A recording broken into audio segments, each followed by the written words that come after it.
Alright, so today we're going to talk about measures of spread. The first thing that you want to do is you want to take your data and you want to put it in order from least to greatest. So I'm going to rewrite these numbers. I have 11, 12, next would be 15, 17, 18, 19, 20, 21, and 25. And you always want to double check, because if you leave even one number off, that means that all your answers are going to be incorrect. So I have 1, 2, 3, 4, 5, 6, 7, 8, 9. 1, 2, 3, 4, 5, 6, 7, 8, 9. So from here, first you're going to find your median. The median is the middle number. Since there are 9 numbers, just like before we found median, when we were finding mean, median, mode, and range, the median is the middle.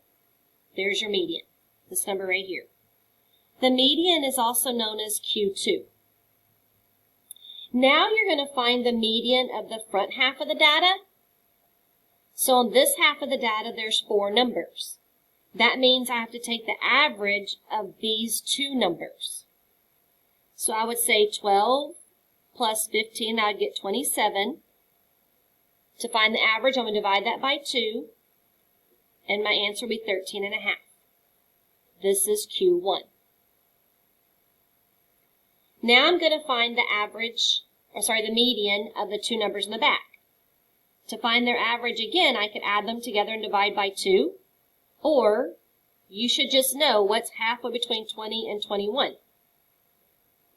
20.5. This is your Q3.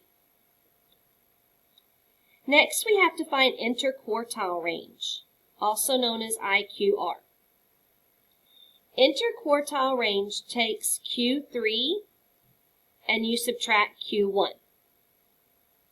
So Q3 was 20.5. I'm going to subtract Q1 of 13.5. And my IQR is 7. The only difference is sometimes you may have 2 numbers here. If that happens, if it was, for instance, these 2 are the middle, you'd cut here, then that number would be part of the first half, that number would be part of the second half. That's the only thing different whenever there's an even number of numbers.